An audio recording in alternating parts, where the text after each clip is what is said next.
It's finally here. Civilization VII has arrived.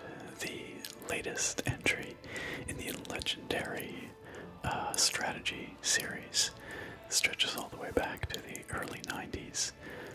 I have played every entry in this series over the years, and I would consider myself a fan. I played so much Civilization 4 and 5. I played less of Civ 6, the immediate predecessor to this one, but yeah, suffice to say it's a series I've loved over the years. And so I'm very excited that Civ 7 has finally arrived.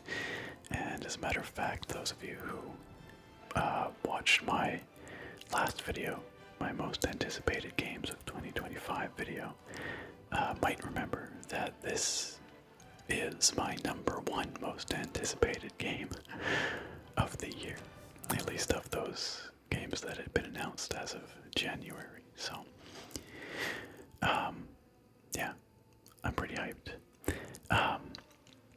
Now, I have played this very briefly so far. I just jumped into a game and doodled around for the first, 20 turns or something, but I've barely touched it. And of course, every new Civilization game that comes along does try to mix it up a little bit, shake up the formula, and evolve the series with some new features and changes to the core gameplay. And this one is no different. The most notable amongst those changes are the fact that there's now 3 ages to the gameplay, and you play a different civilization in each of them. There's also been changes to how cities work. They got rid of workers and all kinds of stuff. So lots of interesting stuff to dig into here, and we will start a new game here today. We'll start from scratch, and like I said, because I've barely played so far, I'm going to be learning a lot as we go along as well. So we will discover this game together, and I'll share some of my first impressions as we go along. So, without further ado, let's jump on in and see what we can discover. So we'll start a new game. So one of the big changes this time out is that leaders have been decoupled from civilizations, which is to say you can play any leader with any civ, which kind of makes sense from a gameplay perspective, but kind of doesn't make sense, obviously, from a thematic perspective. But I can see why they did it, because of course leaders have their unique bonuses, and it's nice to be able to mix and match those with the bonuses of different civs if you want, rather than being stuck with a particular leader for a particular civ. So at launch, we have a handful of leaders. I would say not a ton, but enough, representing sort of a global cast from throughout the ages.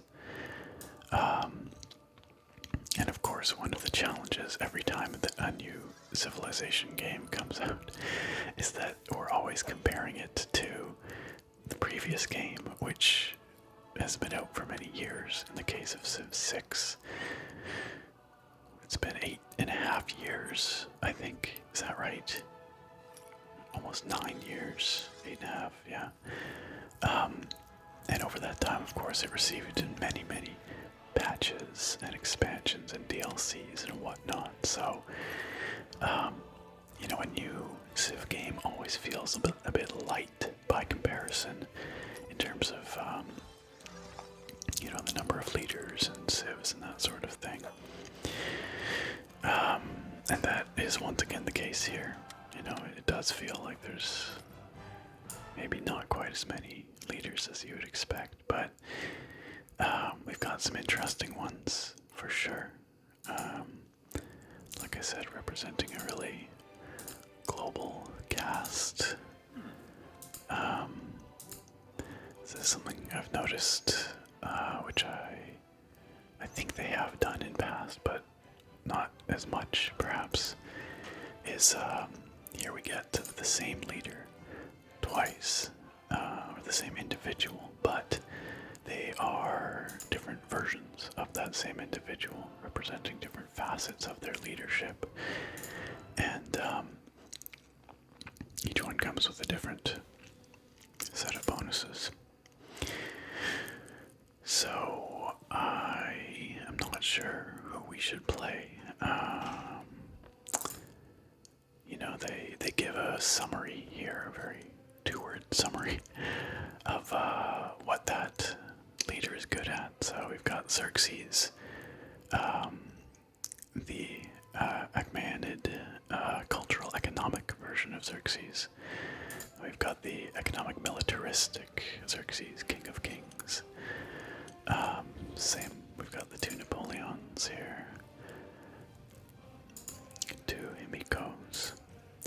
Others, we've only got a single representative of that individual, like Hatshepsut, who is a cultural, economic powerhouse. But, you know, for flavor reasons, I kind of like to pair my leader with the Civ. Although again, you're forced to change civs as you enter new ages, and so, you know, eventually you sort of inevitably become decoupled from your leader, or vice versa.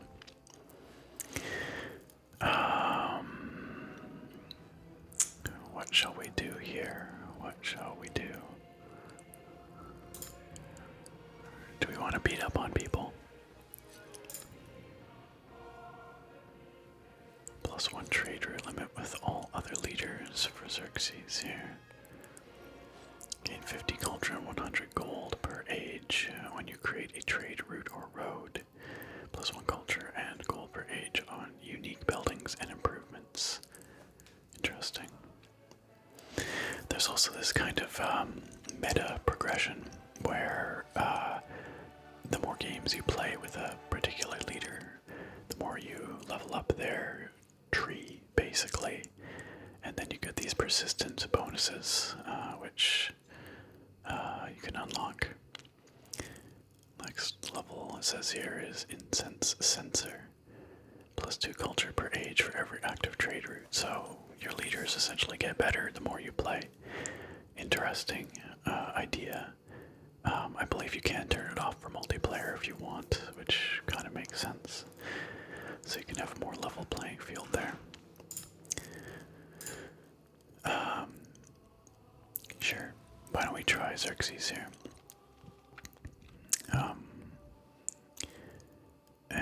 So we're going to be heavy on the trade routes and the unique buildings.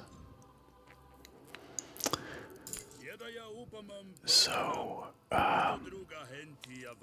here we get to pick our age that we start in. There are 3 ages: the Antiquity Age, the Exploration Age, and the Modern Age. And between each, the game kind of goes through a soft reset. This is done for a variety of reasons, but primarily, I think, to allow players who might be lagging behind a bit kind of an opportunity to catch up, potentially, rather than the sort of snowballing effect that has been seen in previous Civ games where winners just win harder as time goes on.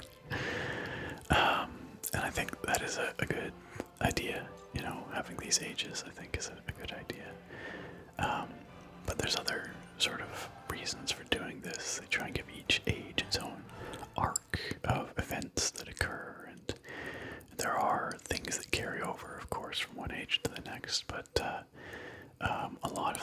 sort of soft reset in between, which also, you know, is reflective of real world civilizations where you rarely or never really have a single entity that is a civilization that persists, you know, from antiquity till the present day. Civilizations are, as the designers have said, built in layers, with, you know, immigrations, emigrations, wars, and famines and disease, and you know, rise and fall and collapse, and you know, mixing of civilizations and cultures, all contributing to sort of different layers and phases in the history of an area or a people. So anyway, but we will start in the Antiquity Age, and then we get to pick a civ, and we have a limited selection for the Antiquity Age. And when we reach the Exploration Age, we will have an entirely new set to choose from. There's a couple of recommended ones here, which I guess implies that they are more historically consistent. We can't, of course, play the Persians. The historic choice, it says here. Although, I will say, the Persian unique units and ability doesn't really mesh super well with this particular version of Xerxes and his bonuses.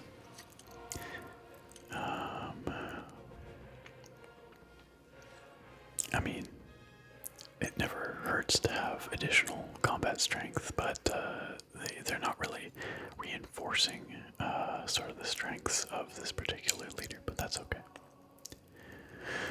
We get, of course, access to the Persian Immortals, and a unique commander, and a unique improvement called the Paradisa, I guess.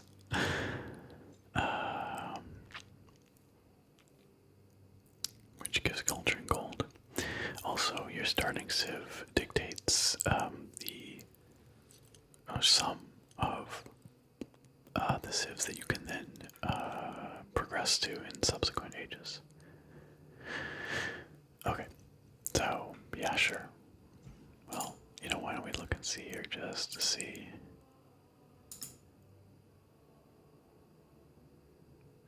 If any of these are especially, you know, making sense for this leader.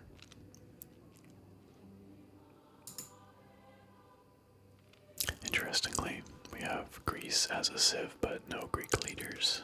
Not yet, anyway.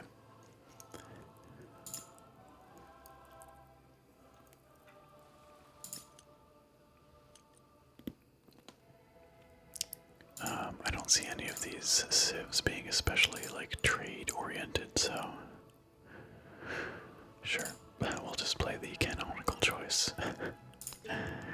And then we get to make a few choices about our game settings. Now, in past Civ games, we've had a lot more control over our game settings, and here, as you can see, we don't actually have that much to choose from, and this has upset some people at the launch of this game, who expected things to be a little more customizable, more configurable. But really, we are just picking our difficulty, our game speed, our map type, of which we only have 6 options to start with, and our map size. Despite enjoying these games for many, many years, I've never been especially good at them. I play these games more for the flavor, if you will. And so Governor suits me just fine. We'll keep it there. Standard game speed sounds good. Continents Plus. I don't really know how that differs from Continents. Or Terra Incognita, for that matter. But Continents Plus sounds good to me. Let's do it. And we only have 3 map sizes to pick from: tiny, small, and standard. We don't get to choose anything about the climate of our setting. We don't get to choose anything about our opponents or anything like that. So the barbarians, we don't get to configure those. So yeah, definitely majorly cut down compared to previous entries in the series, but that seems to kind of be a recurring theme. From what I understand, this game is quite streamlined relative to past civilizations. Okay, let's get going.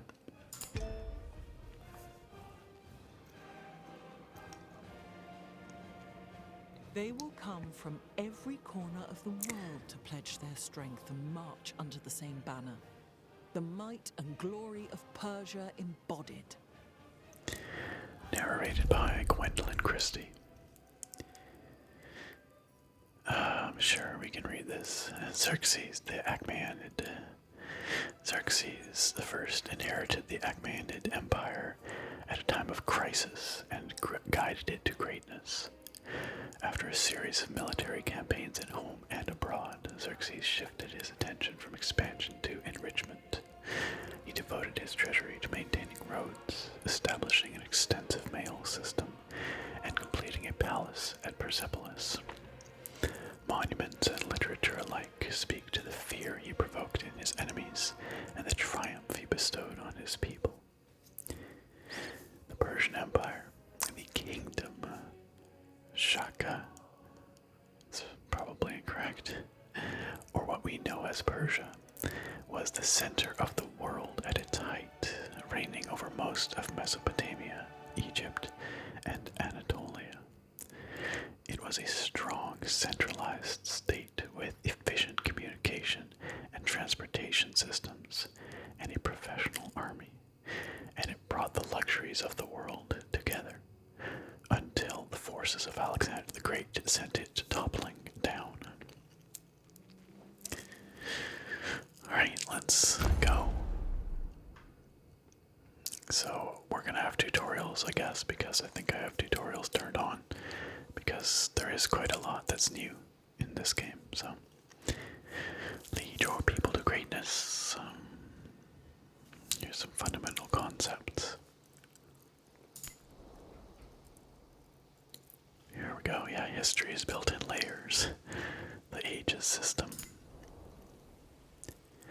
Legacy paths is sort of how you progress through the ages and how certain things are carried from one age to the next, and ultimately how you reach victory. And changes on the horizon. Alright, sure. Let's go. The dawn of civilization. Here your journey begins. Raise an empire from humble beginnings to greatness and write your own version of history.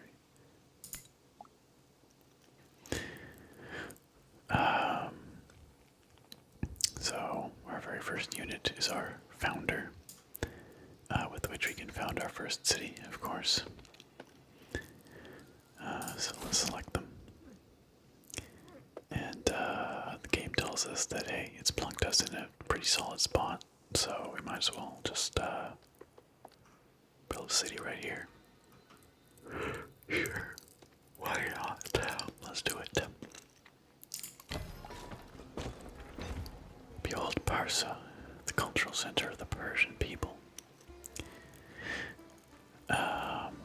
Yep, the food, production, and science, the classic resources, as usual. Yep, production helps us produce things. In this case, we will produce a scout. A scout.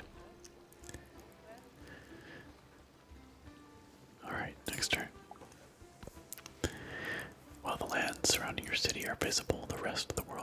unrevealed. I think it's pretty cool the way they've got these tiles looking like this. In the past, they've done like clouds or like a map out here, an unexplored map, both of which look neat, but I think these tiles look really cool. I love that they're thematic to your Civ as well. We're gonna have to explore. Hey, there's our scout. Excellent. So let's select our scout, and where do we want to go? Well, looks like we've got some ocean over here. Some river down here. Why don't we head south? See what's going on down there. Oh, look at that. We've got a little encampment. A tent camp.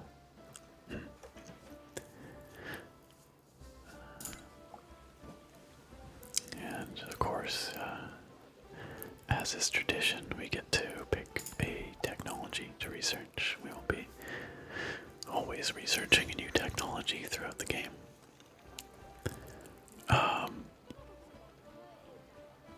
If we're going to be doing a lot of trade, I feel like sailing's not a bad thing to have.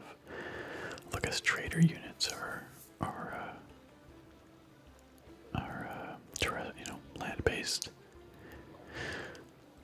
Different advisors recommending different things, of course. Well, actually,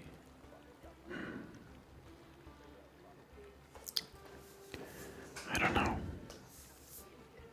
Sometimes it's hard to choose. We are not on the ocean, but we are close to the ocean, and we are on a river. So, let's do animal husbandry. Okay, new production. Let's build that granary, help our city grow. When constructing a new building, you must choose a placement location. So this is a little different. We actually get to pick where each building goes in our city. And there's this like whole urban-rural split here. Yellow tiles contain existing rural population and their improvements. Placing building on these tiles is possible, but we'll replace the improvement there. Interesting. Oops. Oh, it's just pulled me down here to let me know that this is a discovery. We'll send our scout there soon. Okay, wait, what? Okay, that was weird. It pulled us down to the discovery and away from our city while we were trying to place our granary. There are definitely a few bugs to be found here. So, no matter where we put it, we'll get one food out of it. Let's throw it down right here. How about? Okay.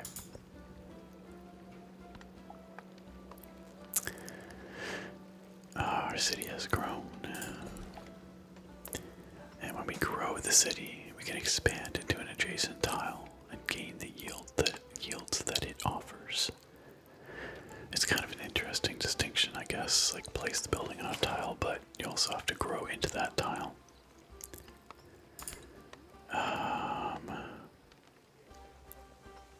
I guess grow into a different tile. Sure, let's do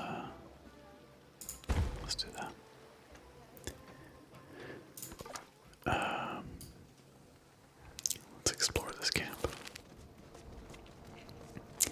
Artisans have set up a commune along a busy road. Some wield hammers, others brushes. Trades passed on to them, which they will pass on in turn. We can either hire them, which will get 10 production and 50 happiness towards the next celebration. To Barca. I don't know what a celebration is. Or we can have the artisans teach their skills, where we just gain a culture bonus. Sure, let's do that.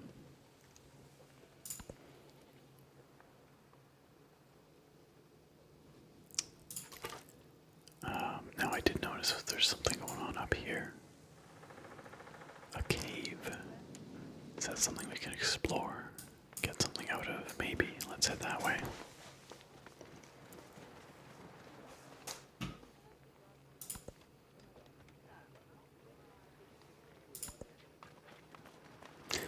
Not much to do in the early game, of course. We're still building our granary, which will take a little bit. And our scouts just running around. But now we get to pick a civic. Each civic unlocks new social policies, as well as unique effects that benefit your civilization. Once you've decided what to study first, click on the civic to begin. So we get our starting 3 civics here. Spada. Okay, reduced unit maintenance and increased production of infantry units. Discipline, which makes our scout better, and we get a fortified district. And that unlocks our unique army commander. Sure, let's do that.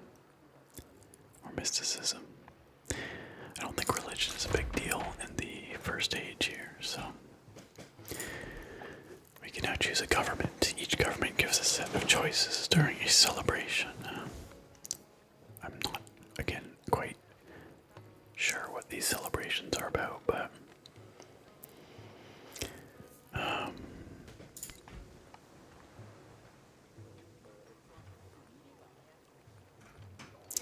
so I guess when the celebration triggers, we will get these bonuses.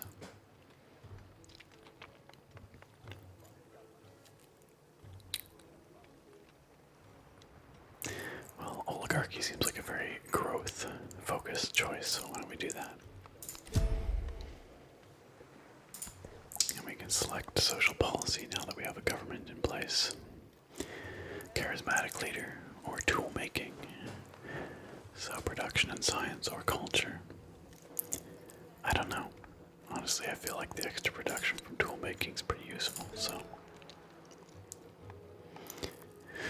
You can adapt your civilization strategies by swapping social policies, but you need to research a civic, so each time you research a new civic, I guess you can swap your policies, but only then.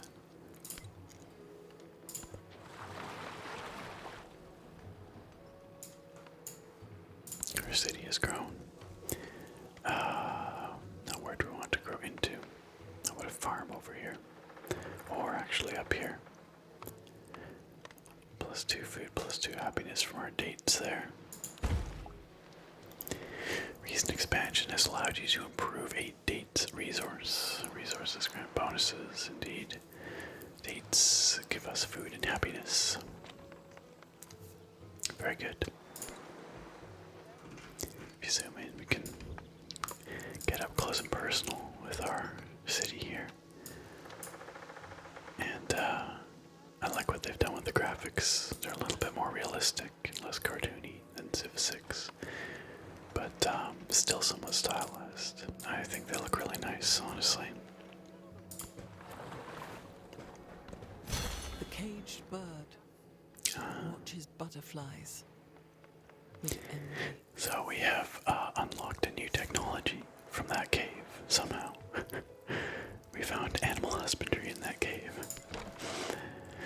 Alright, building your legacy. Civilizations are remembered for their accomplishments and the path they take through history. Some spread their accomplishments across a wide range, while others are devoted to a single cause. Your advisors are at your service to guide you on the path of your choice. Like any great leader, you may change your mind at any time.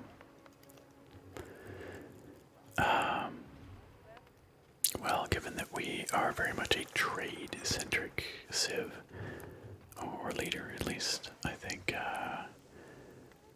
economic path makes sense, so let's do that.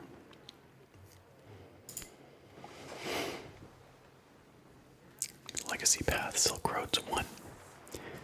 Time is precious, so let me be brief. I'm your economic advisor, and I intend to make you rich. There's a bounty in the world's resources. Let us make certain that we are the ones to reap it. We have to study Code of Laws to unlock the merchant unit, and then we can build some trade routes.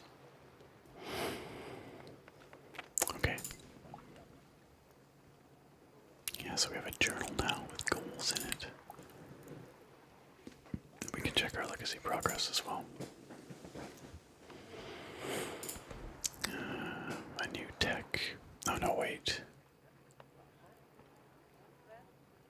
Did we...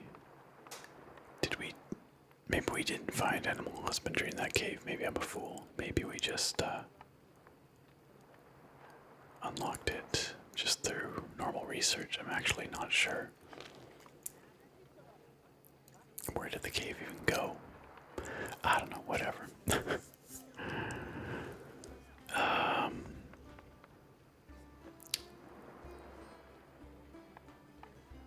Sure, sailing. Yeah, let's do sailing. Now, scouts have an interesting new feature, which is the search, which allows them to stay in place, basically, and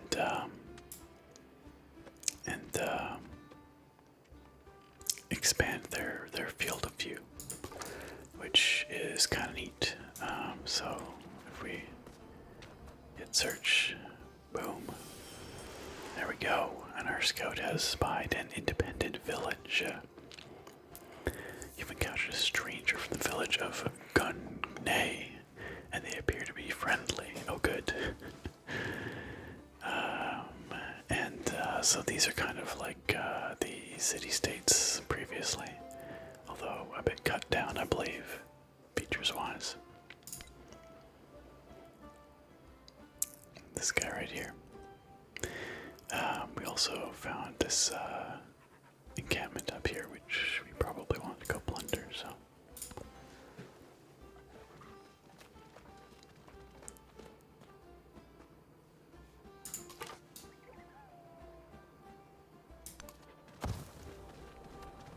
Oh, there's where that scout came from.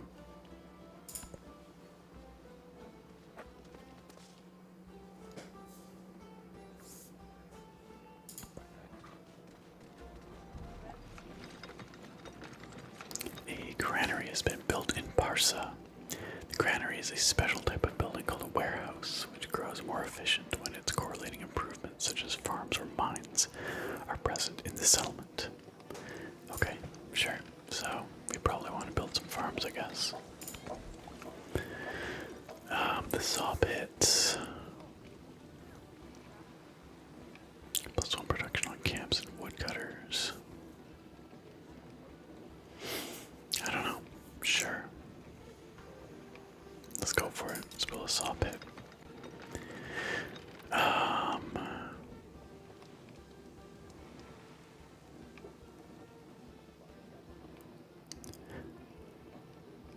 I guess this would be the best place to build it, but... Oh, actually we can. Yeah, we can totally put it there. We can have up to 2 buildings per district, so let's do it.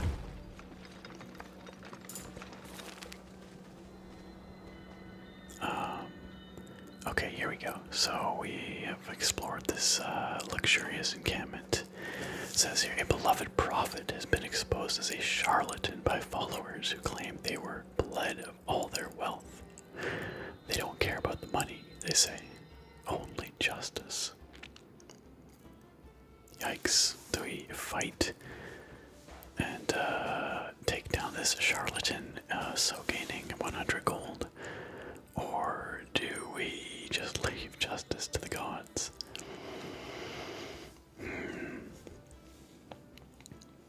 +10 happiness towards the next celebration.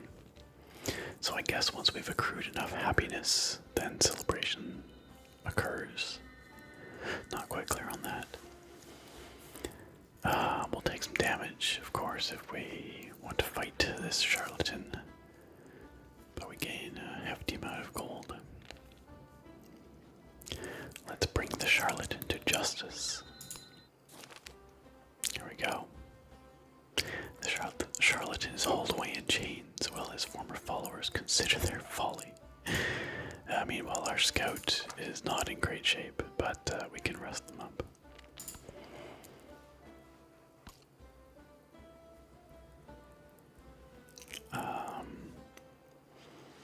Skip turn. I don't see rest until healed option here, but I presume that's still a thing you can do. Let's just skip the turn, see if they gain some health back. Maybe we should move them back to our capital here. Not there. Here. Quite a ways, but hopefully they'll heal faster that way. Alright, time to grow the city once again. Gosh, so many directions we could expand. This one looks like a really good yield, so let's do that.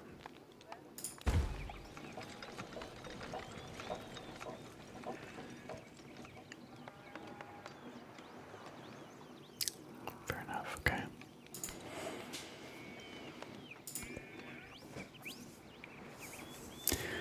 You might notice, but I have turned down the music quite low so that we can hopefully enjoy the ambient sound a little bit more.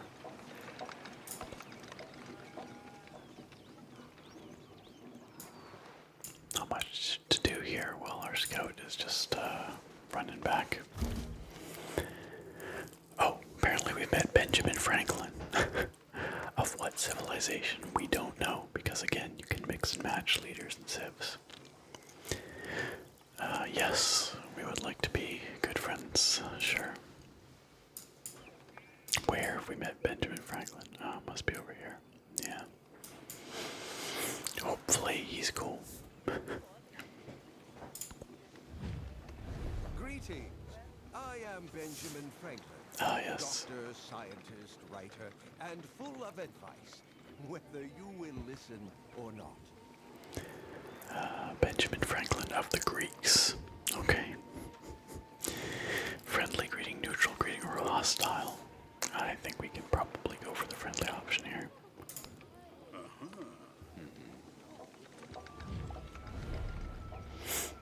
Alright.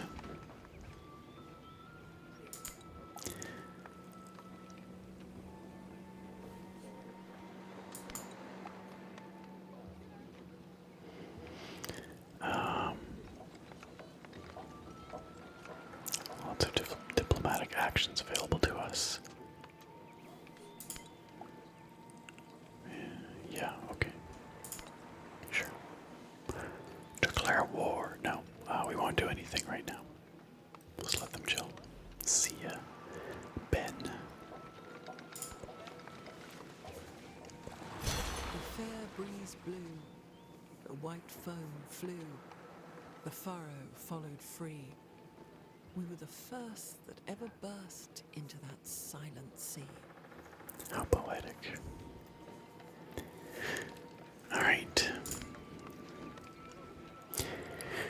Choose another deck. We ultimately need to get traders. Oh, but that's a civic, actually, not a technology, right? So, like previous entries in the series, we have a big tech tree, but the tech tree is restricted to just this age. Which is kind of interesting. And then we get a whole new tech tree in the next age. So, why did I close out of that? What do we want here?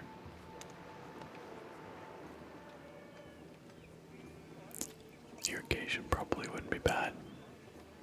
Sure. That's going to require pottery first, so let's do that. Our scout's back. I wonder if they will heal up here if we just fortify them for a bit. No, you can't. I guess. Sure. We'll just skip turn.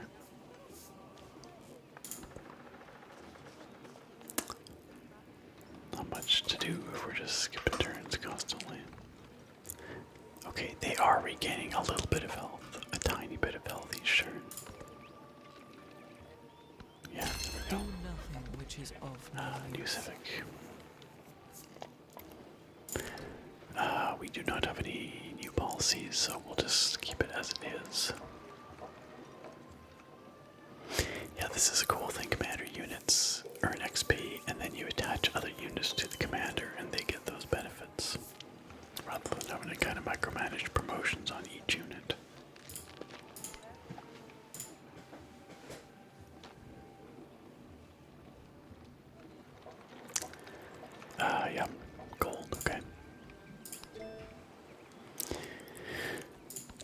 the city once again. How about down here? Gain access to some silk.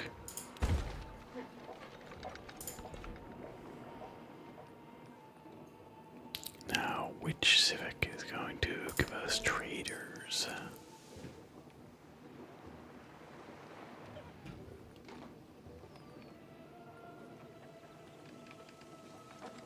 Actually, not sure.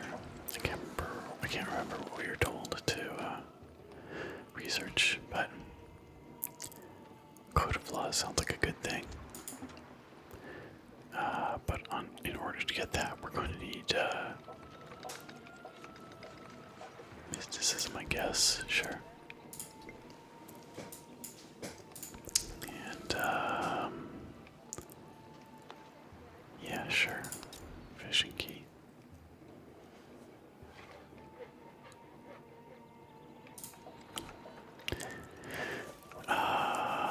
We can convert to an urban district. Yeah, sure.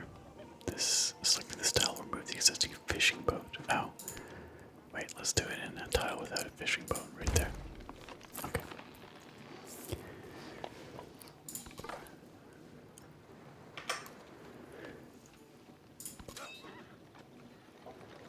Oh hey. Okay, so we've got as our Apatis, which is our special commander, which we I don't think can really take advantage of yet, but hey, there he is. Cool.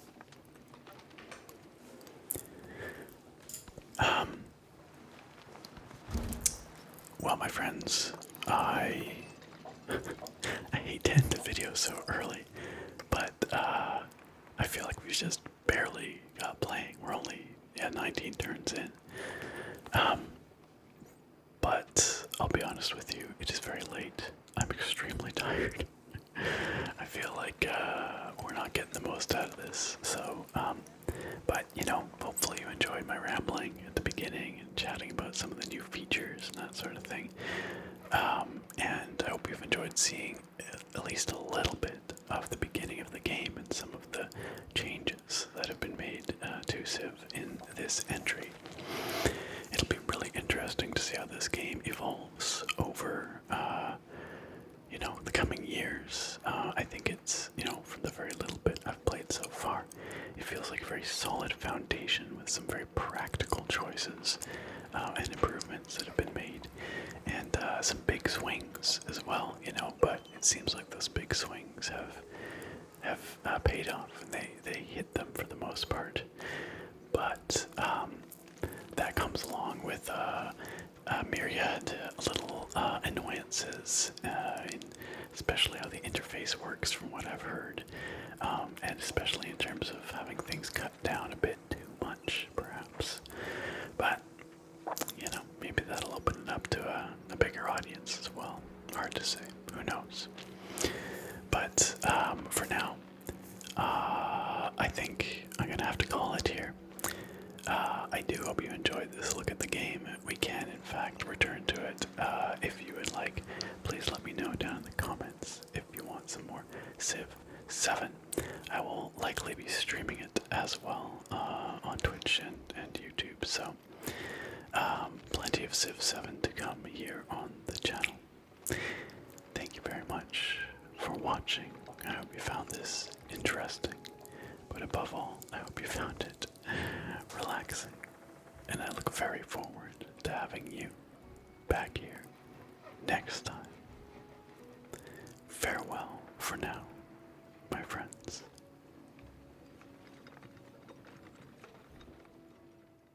Wow, I was really tired as I recorded the end of that video.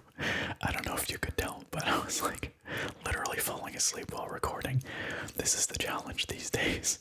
Apparently, home ownership really takes it out of you. But I really wanted to get something recorded. But if you notice me slurring my words or, some long pauses, that was probably me trying to suppress a yawn, that kind of thing. But anyway, I really wanted to get something out because it's been a little bit, and because I am genuinely excited about this game, despite what my sleepiness might suggest. And I do intend to put out some more content with it, for sure, for sure. So we'll have some longer play sessions where we actually get more accomplished. And the other reason I really wanted to get this out was for this channel's amazing supporters, both of those who just watch, which I really appreciate. Thank you. If you are a regular viewer, that means a lot. But especially for these amazing individuals that you see here, our supporters on Patreon and YouTube. They very, very kindly have been extremely supportive through this period where I've not been putting out that much content. And that means the world to me. It really, really does. So, big thanks to our amazing channel supporters. If you, dear viewer or listener, would like to join them and get some extra perks while you're at it, you can find links down below in the video description. You know how this works, I'm sure. There are different tiers on each of these platforms with different perks available. At the highest tier, the Fusro tier, those individuals get their names read out in a special spoken shout out in every video, and you know you're about to hear their names right now, starting with Joe, Alien Test Subject X59ZY, aka Captain Vanquisher, Brucey B3D Buchner, Ragnar Ragnarsson, Jake Luffney, Drummer Britt, and Odinson. Fantastic folks, amazing folks, deeply kind and supportive folks. I cannot thank them enough, and that is why I thank them in every single video and will continue to do so. And of course, my thanks extends to everybody you see here and you. Yes, you, dear viewer or listener, you as well. I really appreciate you being here, watching my stuff, listening to my stuff, whether you're awake now or not. I appreciate it. Thank you so much for being a part of all this, and a big thank you once again to all our channel supporters that you see